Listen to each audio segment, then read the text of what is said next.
The main takeaway that I'm getting from a lot of this research is if you masturbate, maybe more often or just masturbate, period, it actually has a lot of positive impact that it can confer onto your health, right? Absolutely. Health, fitness, mindset, nutrition. Live better and longer. I'm Saad, and let's hone in. So I'm with Dr. Nicole Prause, and you are a psychophysiologist. Did I say that right? You got it. Awesome. And tell me, what is that? How did you even get into it? It's just like the word says, it's the combination of psychology and physiology. So psychologists care about how you feel, physiologists care more what your body is doing, and we put those together. So we put sensors on your body, we see what it's doing and responding, but then we also ask you how you feel and try and relate those two things. And that's usually where it gets interesting, is when they don't agree. And so getting into that, there are very few places in the U.S. to study sexual psychophysiology, but the Kinsey Institute is one. It's at Indiana University in Bloomington, Indiana, a little town in Midwest. And I needed a lab credit. It's as simple as that. I didn't know it was even a job you could have. I said, well, that surely will upset my parents. Let me take that one. No, but I walked in. The first day I ever did was the vaginal responses of older adult women, looking at the potential side effects of medication they were taking to see if they might facilitate sexual response. So I was pushing in VHS tapes of porn to show these older women and monitoring their vaginal response. I was like, this is crazy. I'm doing this.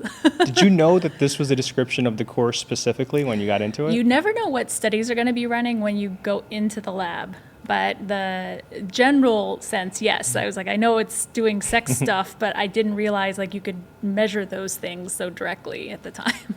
So go into your class, you're a freshman, you're doing this to not spite your parents, theoretically. Although I feel like I've done a lot of things to do that were actually ended up working out very well in my favor. Then what? So you realize this could be a career, and how am I going to attack this? Because there are kind of two paths. A lot of people choose to go sex educator path, which is a fine choice in life. It's something you can do, but it's not nearly as science-based. And I love computers. I love building stuff, tinkering, breaking things. And so the psychophysiology route, especially when you're in the sexuality domain, nothing's off the shelf. So my colleagues who did general psychophysiology could look in the catalog and be like, I'll take one thing to measure galvanic skin response, thank you, and it would arrive in the mail. We're like, we need to 3D print this. We have to figure out how to get the wires into the Arduino board or the Raspberry Pi and how that's going to feed into our computer. And so we had all of these things. We would go down it was always in the basement. The engineers were always in the basement. And you'd go down and be like, guys, it was always guys too. This is what I need. I need a pad that's like this. I need silicone like that. Can you build it? And it was always yes. They're going to find a way, and I loved it. You're like, hey, I got to either build this in that measures skin, or I have a feeling I know where you're going with the kind of things you were making out of silicone. Yeah, we have an unusual issue. So normally stuff you put around your genitals, it's just for your use. And you can condom cover it potentially or things like that. There are instructions for how to clean things. There are cleaners. We use them between different people. So we have a biohazard standard that's very, very high. So anything we get, we also have to be able to clean to this really high standard so we don't transmit HPV, HIV between people. And so there are these really cool puzzles of how do we get something that's going to measure this and feel okay and be acceptable to the person who's doing it, and that we can clean so that everyone stays safe, etc. It's almost fair to say you are a expert in how sex works. Yeah. So let me ask you this. Let's assume we kind of know how sex works, but we don't really know how sex works. Tell me about the difference between men and women and how I would even say maybe an orgasm operates. The funny thing about orgasm in men and women is they're actually incredibly similar. So when I look at the traces from our anal devices, when orgasm occurs, we cannot distinguish men from women. Their contractile patterns are the same. So in some sense, we try and make this, I'd say a mountain out of a molehill, men and women, they're so different, Mars and Venus and all this. And I was like, well, at some point, the orgasm itself is a reflex. And so when that cascade starts, it kind of proceeds the same male, female, otherwise, according to those contractile responses. Brain response is similar. Like, we don't go in and say, oh, men have frontal lobe activated and women it decreases. Like, that process looks pretty similar as far as we know. There's not a ton of research on that. So some of the big differences seem to do with latency. So women have a much longer latency to experience orgasm as compared to men. And then there's some things we're still experimenting with to try and figure out whether or not these are differences. So, for example, we had tested a group of women, and at one point in the study, their only job was to press a button when their orgasm started, and when it finished, that was it. We controlled the vibrator from another room, and we were monitoring all their body response. And about half the women, when they pressed the button, were looking like there's no contractions. Like, why did you just press the button? And the first thing, you always assume it's us. Like, oh, it must have fallen out. We're not recording properly. We checked all those things. We're like, we're good. Like, everything is functioning. And eventually we decided our instruments were correct. And so about half of the women we tested, which is not a huge sample, were not having contractions when they said they were having a climax. So then the question is, well, what happened? What was that? So now we're trying to figure out that puzzle, but that may be a huge gender difference because we have never seen that in men.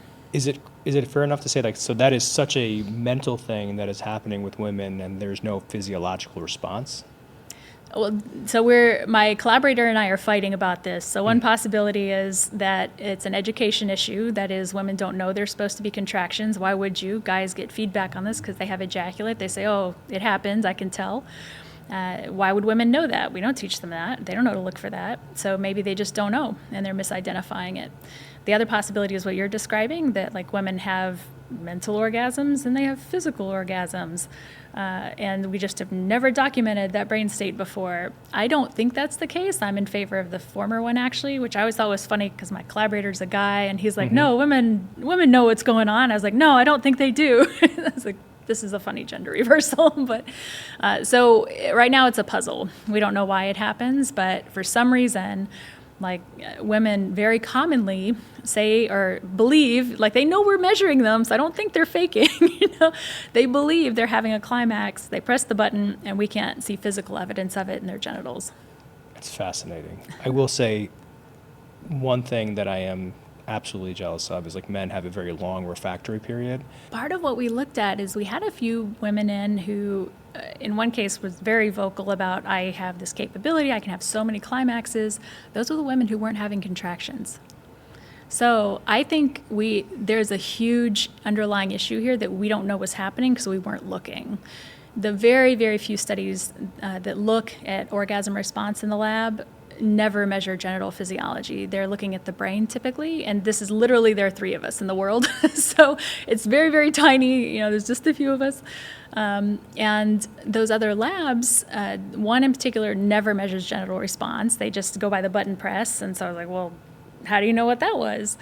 And the other one sometimes does, we always do. And so when we look at these women who say, oh, I have 5, no problem, I had 41 time, and we're saying, really? Because I just looked and you had none when you said you had 1. So what does that mean? Does that mean these women are reporting some incredibly high level of functioning that's not real? Again, I don't think they're faking, I don't think they're trying to misrepresent, but I think, in the next 10-ish years or so, when we start to get these data out, it's going to raise a lot of questions about what is a multiple orgasm? Is that real? Is that just because when women have contractions, they look like the guys and have a longer refractory period?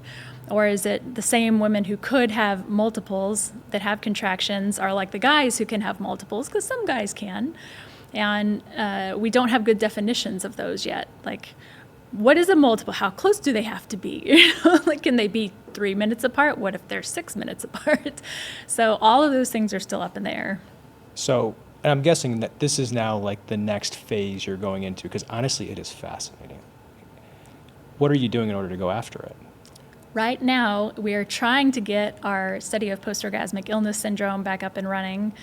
That got shut just as COVID started. We literally had recruited our first participant like that March date when the world shut down. No. And it was the worst. And so we've been struggling to start the data collection again ever since. We're finally getting close. Post-orgasmic illness syndrome is something we think mainly, maybe only affects men.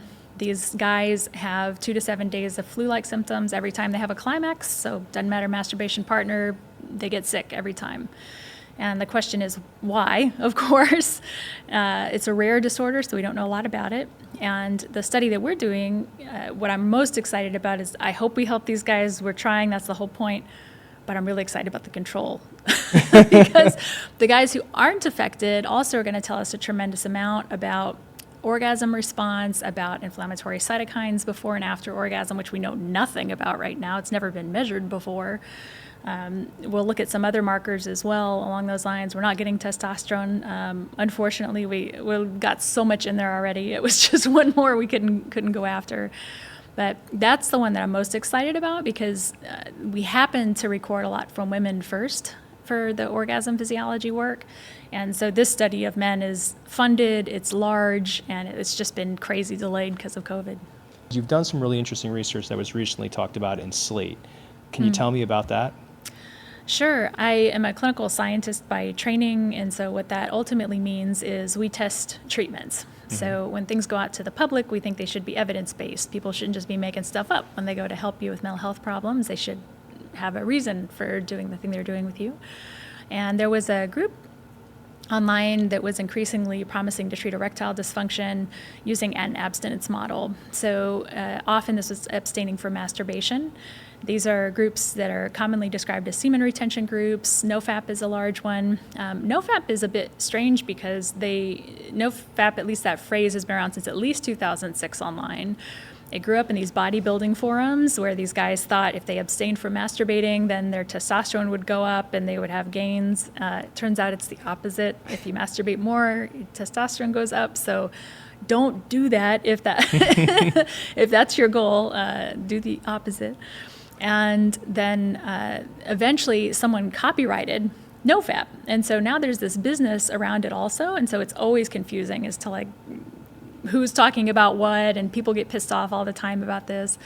But these groups in general are just promising, they can cure all kinds of ills or they can improve this or that. Sometimes they describe it as an internet challenge. Sometimes they describe it as a treatment. And they're... This is the core of it is, or the foundation is, of not masturbating. Not masturbating is the main thing. And so one study we did was saying like, well, anything else? Like what else are you abstaining from? How long are you supposed to abstain for these benefits? Like forever? It's 90 days, some people say. And it's not super clear, frankly. Like that was part of the point of the survey is like, it just depends who you ask. Some are like, you have to be away from porn. You can't have sex. You can have sex, but only in these circumstances. And I was like, okay, so we're just going back to the 1940s is what's happening. You can have sex when you're married with your heterosexual partner. It's like, I see where this is going. And in the context of studying those claims that they were going to help with erectile functioning, we started to see some of these forums actually had like a very, very strange, like different conversation going on. They were very aggressive against pornographers, for example, because they see them as tempting them to masturbate. And there are a lot of violent posts online. And so we started collecting these and have a paper under review now looking at some of those issues. What do you mean by a lot of violent posts? So apologies, but it was like describing dismembering pornography performers because they see them as like causing them to masturbate and that's their goal is not to. And so, they're similar and different from incels. So incel is involuntary celibate, and generally they see themselves as, we want to have romantic relationships, but because of the mating market, we're unable to, and we're rejected, and that's kind of what they bond over. In the case of NoFap, they tend to be highly narcissistic. So they're like, we're amazing, we're strong, we're powerful, and we're going to overcome this bad pornography people and these bad scientists who tell us to masturbate. And so a lot of, to support those kind of beliefs, they have a lot of conspiracy beliefs. So, media is controlled by the government because they want to keep men weak through masturbation. And like, what is happening in this forum? But they vary a lot. Some of the semen retention is very spiritual. So people treat it more as like that kind of a practice, more like ascetic. Some of the other groups are more internet challenge, so just a funny thing where they make fun of each other and have a ton of memes, and it seems kind of harmless. Oh, this is actually I'm actually taking a second to take everything you're saying in. It's happening from so many different angles. Yeah. And there isn't necessarily a clear-cut reason. There all seem to be a separate set of motivations driving this. It's all something about promoting masculinity. It's core to all of them, but they vary a lot as to like exactly where they came from to that. So like that was last year, the International Center for Counterterrorism just recognized NoFap as an extremist misogynist group. So I believe these are the next group to be aware of, should we say, about potentially bad acts coming out of, because there's some extremist feelings in those groups. But part of why I distinguish them is I don't think they're all like that. They all have a similar kind of like we're men, kind of approach, where they're saying the thing we're doing is making us more masculine, is going to make us better in bed, more attractive to women. But some really seem to take that as a nice thing that they do for themselves and their spiritual practice. Some is like a challenge, a funny thing to do with their friends, and some take it like a little too far, basically. I can completely see it. I mean, the next logical step is, if you're already in that extremist group, it is, how do we band together against the rest of the world? Yeah. Whew. Okay. All right. So you've been studying these groups.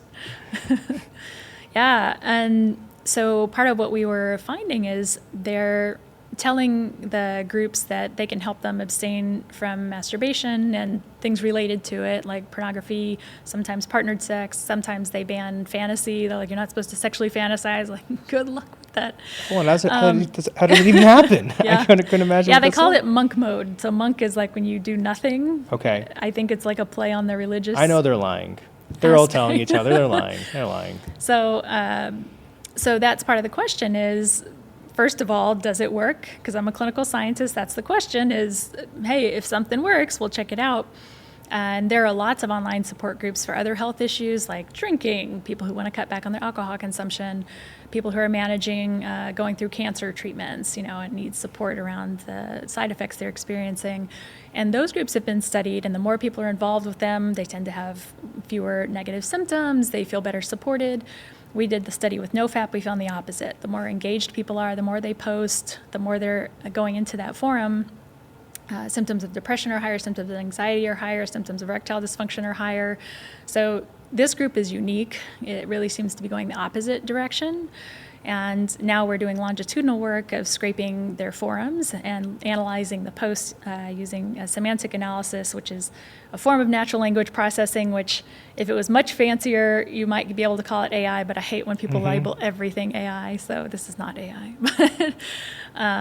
So we're doing some analyses looking to see when people are posting, are they actually getting better over time? And instead, we found a few suicides in the group. So now we've stopped and we're working on a paper to say should we have caught what's happening in these groups that people are dying by suicide? Can we characterize what's going on with them? So we're still, I would say, kind of in the middle of that area of research. It's like we know a fair amount about the group now, and I think there's a lot this could go towards. I'm not sure exactly what direction we'll end up in, but right now we're kind of in the middle of looking at the content of what's in the forums. So when you think about the guys, first, how large are these communities? The largest on Reddit is 1.1 million right now. Okay, so this is massive. Yeah. It's a huge community. Yes. When you think about the reasons why these men, they're abstaining from masturbation and they're having higher incidence of depression, anxiety, and I think you said ED, what is do you theorize, and actually you actually said by masturbating more, your testosterone level actually increases, and so theoretically, it is not caused by that. Why do you think it's happening? It appears to us that they shame each other. So they, as you might expect, have many, many relapses, because to them, relapse can be having a sexual thought. Relapse can be I masturbated. Relapse can be I looked at a pornographic image. And I don't know why they chose to do this abstinence-based approach, but they did. And so people relapse a lot. Shame. And they're incredibly shaming. So we asked, thinking about your last relapse, how did you feel? What about these different emotions? Highest was shame. I feel terrible. And you read some of their posts, and sometimes they're like, I'm 15, I just relapsed and I want to kill myself. You're like, whoa.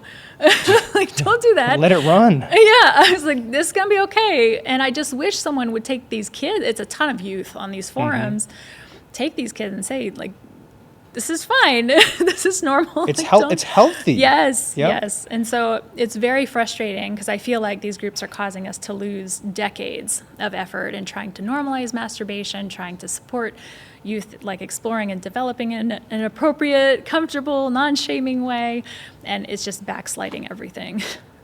All right, so there's 1.1 million men, and that's an obviously some proportion of them that are probably like hyper-focused and contributing to the community, but in general, it is a shame-based approach of if you did not abstain from something, you should feel bad because it actually doesn't mean you can be in the group, if I'm being honest, right? And so I guess the question is, when you look at the demographics of that group, because you can't have access to that information because a lot of it's primarily anonymized. Yep. Who do you think these people are? Our surveys can get at stuff like that, but then we always have to be suspicious of like how randomized is this really, and we're very, very well aware of that. We can do some of that with scraping. So scraping is just like getting information in text form, in this case from the internet. People often volunteer their age, so like they have an accountability partners thing where they match people up. We went through like there are a ton of kids in there posting, I'm a 13-year-old male, does someone want to be my sexual accountability partner? I was like, whoa, what is happening? So again, we know there are a lot of youth on there. We have a funny requirement because we're regulated by this federal board. We can't study youth from these forums, so we have to like just scour through everything and try and get the kids out. And that's part of why I know a bit more about the age issue, is because we spend a lot of time cleaning our data to remove the children that are in these forums because we can't have them in our data set to analyze them. And my sense is too, it's the internet, right? So anyone can post on this. And some of where the shame is coming from is it is very international. So, for example, there's a phenomena in India called DOT syndrome, DHAT. And DOT is this fear of semen loss. So they often fear when they're urinating, like, oh, I think my urine's cloudy, my life force is draining. And they become very upset about this. It's considered an erotic disorder, an anxiety disorder. It wasn't present in the U.S., 20 years ago. It is now. And we think part of how it came in was through these groups. NoFap groups, yeah. Because the Indian guys would post on NoFap, their logical place when they're worried that they're having life force loss through semen Such loss. bro science. And I can see exactly how this thing gets out. You read it, you're with your friend, you mention it to him in school, no one's going to check the facts. All of a sudden it becomes a thing. Yeah, they're kids. They wouldn't know. I mean, that's the thing I try and keep in mind always when I read some of this stuff. I was like, oh, that's ridiculous. But I'm like, this person's probably 14. You just got to keep in mind that's what they're going for. That's who they're selling to. So then they sell these online treatment groups, come to our meetings, our groups. And I was like, oh, no.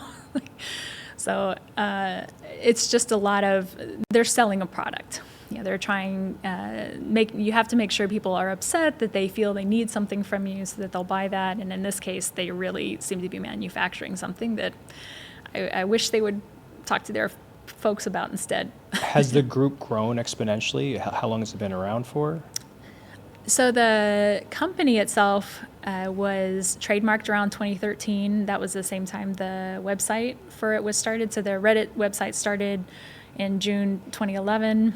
So should backtrack one more month. So it had been on bodybuilding.com. And in May of 2011, their No Nut November blew up. Like they were doing one of these challenges, and for some reason, I don't know why, internet, that one got very, very popular. And so I think what happened is they saw that because they were bodybuilders also, and started this subreddit based on that, and then made like 50 subreddits that were like NoFap best, NoFap women, NoFap this. There was like this huge explosion of them, and that was the one that stuck. And then they trademarked this in 2013. They start NoFap.com. And so now there's this like competing LLC, but then also a ton of folks that are doing it, selling their own coaching practice or whatever other supplements they have. It's a weird space. Talk about a rabbit hole. It's What like a you start to rabbit hole. fall down that and you're like, what is happening here? I'm sure you've had a lot of late nights where you have been scouring these communities and just, what the hell is going on? No, I got to shut that down because at some point you're like, okay, diminishing returns, right? That's the rule, diminishing returns.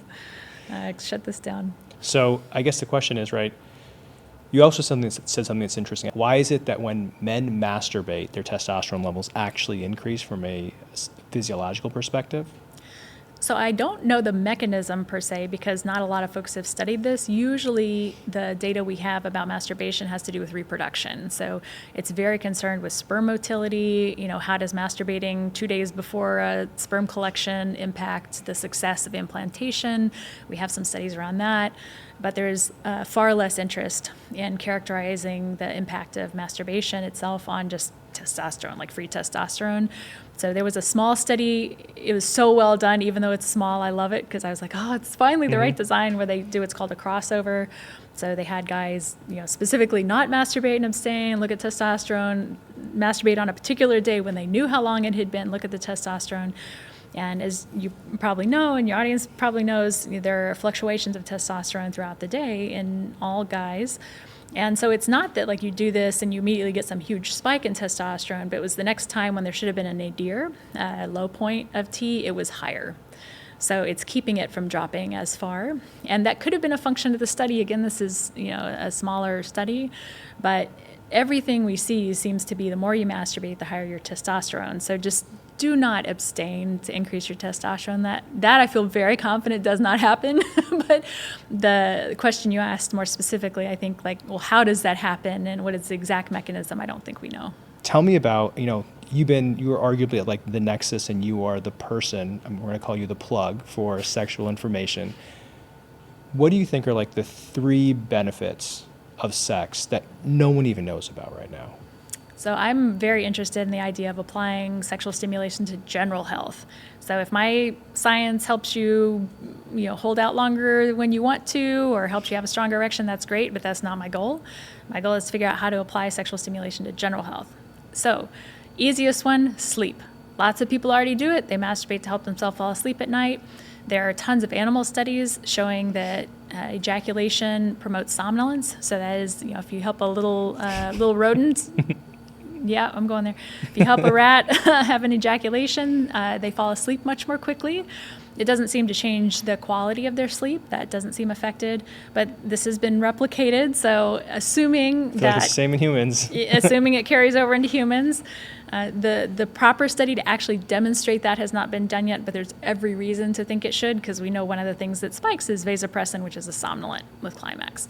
So you don't have to masturbate. It can be getting off by any means. Get your vasopressin, go to bed. So I think that's a clear application. So another one could be we were exploring whether orgasmic meditation might be useful for helping with things like PTSD. And I say because one of the core features is a dampened affect. So when you're experiencing PTSD, it's not that you're depressed per se, you just numb out. You're like, if I just don't feel anything, my life will be safer. And it's difficult to try and reintroduce some of those more intense emotions when you've had an experience that was traumatic. And there are lots of good treatments for that already, we have some, but they're very hard on the clients. So they're often involve kind of re-experiencing where you have to talk about the trauma, you have to relive aspects of it. People find that very unpleasant. It's one of the highest dropout therapies that we have because they don't want to come back and talk about this anymore. I get it. So we said, well, what about the other side? Can we use an increase in the affective range on the high end if we have high pleasure experiences to increase that affective breadth in a way that might help people with numbing symptoms like in PTSD? So we did the first study of that. Orgasmic meditation is a practice where the clitoris is stroked by a partner for 15 minutes without any instruction other than to feel. So they're not actually having a climax typically. They're just supposed to be feeling the sensation in their body. And we looked at folks who had a history of some sexual trauma and those who had not. So already this is a select sample. Yep. We didn't just take folks off the street who, had a traumatic experience and then have them do this thing. But specifically sexual trauma before in the past. We looked at a variety of different types, but that was one we analyzed specifically because, we said this is a sexual intervention. So if you can't tolerate this is a no-go. We just wouldn't pursue it any further. And we saw the folks that actually had the trauma experienced more sexual arousal during those sessions than people who had less. So that was really interesting for us. We're like, why would they be facilitated. That's usually with trauma, you always see a dampened response.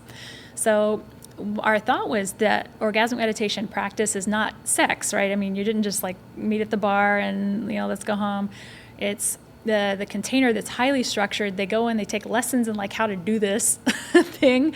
And there are lots of rules about you say this, you don't say that, you don't have sex during, this is not foreplay. And so they have that really nice structure. They said, it's actually really good if you've had a traumatic experience to know what's going to happen. This is really highly structured and controlled, so you may be able to experience pleasure without that fear of like, is this person going to do that to me again? Are they going to be too rough? Are they going to be demanding something I'm not comfortable with? And so I think it removes a lot of those things. So we don't know for sure, but orgasmic meditation could be something that might be helpful with numbing symptoms like occur in PTSD. And is it really just, if I understand this, it's a framework that you put around how you should approach sexual stimulation in a safe environment so someone can almost see what's going to happen next without the anticipation of, is this unsafe?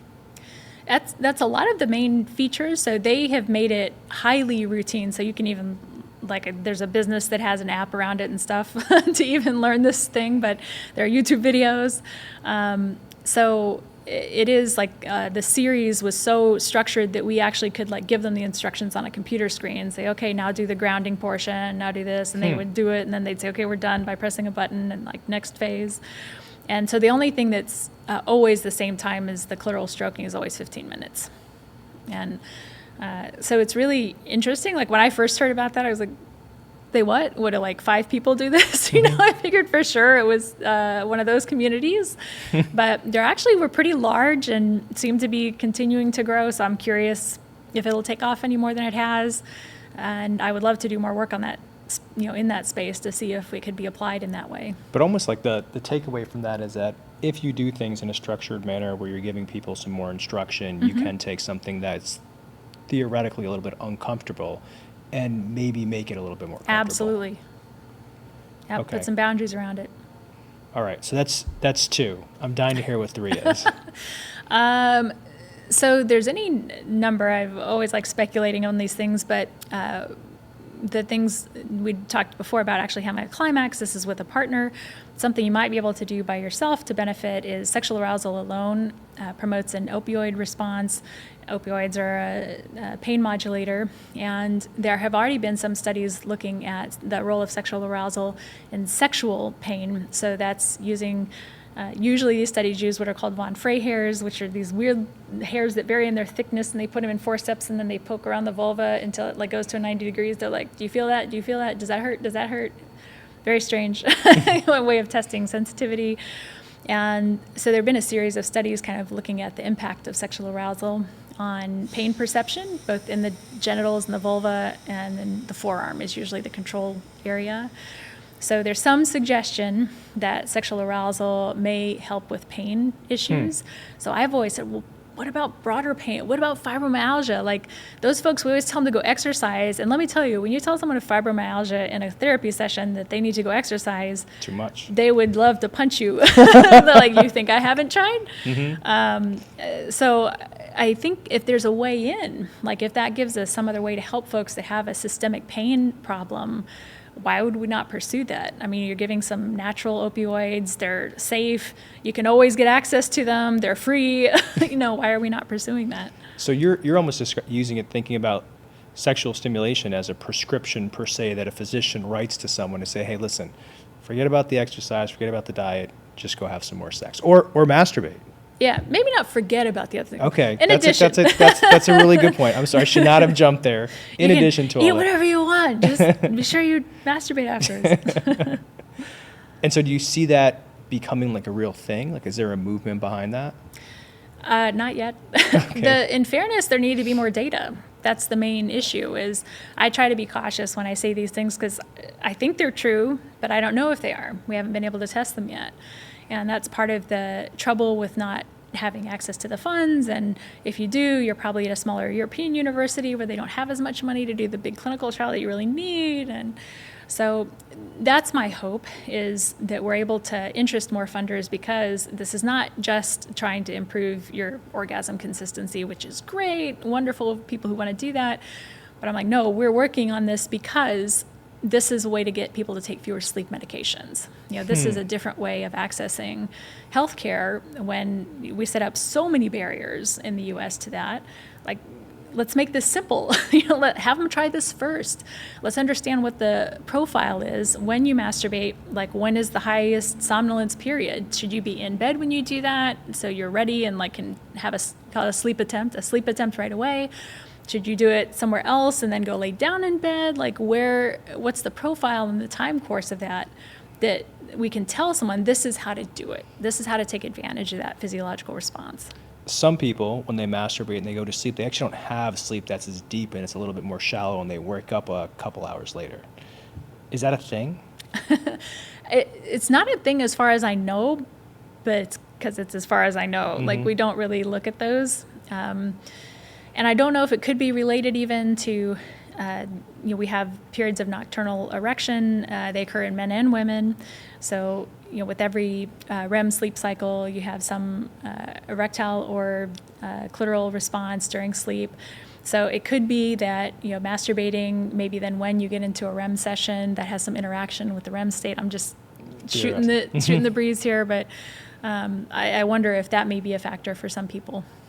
And because it's the main takeaway that I'm getting from a lot of this research is, if you masturbate maybe more often or just masturbate period, it actually has a lot of positive impact that it can confer onto your health, right? Absolutely. Do you know what percentage of people don't masturbate? I don't know off the top of my head, but there are studies that have actually done that work now, looking at nationally representative samples. So they have samples of men and women that are known to look like the U.S. and have at least asked them. We don't follow them to verify these things, but there are folks I know on the high end, it's around like 2% that are masturbating daily or more. So I'm guessing, based on just normal distribution, the other end might be something comparable. Like an absolute zero for guys is probably relatively rare. And then it also matters if you say, well, have you masturbated in your lifetime? That's very low for men and women. I don't know precisely how low. I wouldn't want to rely on my memory for those tables, but and then the other question is like, okay, if you do, how often? It's like, oh, well, I haven't in 3 months. So one thing that's interesting about sex drive is sometimes people talk about it in exactly that way, as a drive, and I hate that word because it's really not a drive. Hunger is a drive, sleep is a drive, sex is not a drive, because you cannot deplete it. So the longer you go without sex, the less you want it, ultimately. There may be some acute effects we don't know as well. So like if you have sex once a week regularly and then you don't that week, there may be shorter term effects, but longer term, it's like a use it or lose it kind of a thing. So if you don't have sex for a long period, typically your drive is not like then raging, like, oh my God, I need it right now. It's like, no, I kind of forgot about it. And I don't want it as much. I'm not in the habit anymore. I don't have that expectation anymore. And you're not going to forget to eat. Like your body will tell you, feed me or I will kill you. So then is it if you don't have sex for some prolonged period of time and you kind of lose the desire and the urge to do it, is it fair to say like it completely almost goes away to a certain extent? Yeah, that really seems to be the case. So we have some data that speak to that. As you can imagine, this is something you can't really randomly assign someone to like not come for a year. So in fairness, that would be the proper study to do here. But in people who haven't had sex recently, we actually see decreased reported drive. So it really does seem like if you don't for a long enough period, you just kind of get out of the habit. And is there any research to show that if you have sex more often, maybe it increases mental acuity overall? There are lots of association studies that look amazing for your brain. So there's one that's like, in older age, people who had more frequent sex had a better word vocabulary retention. There was a study that went everywhere because it was like better memory. Like, okay, but the people who are staying sexually active when they're older also are probably healthier in general. So sex probably didn't cause that, but I'm willing to lie for you. God bless you. Thank you so much. We are so incredibly excited to have you here. Thank you so much for talking all about an incredibly stigmatized and taboo topic, but more importantly, doing the research to help us know that masturbation is good.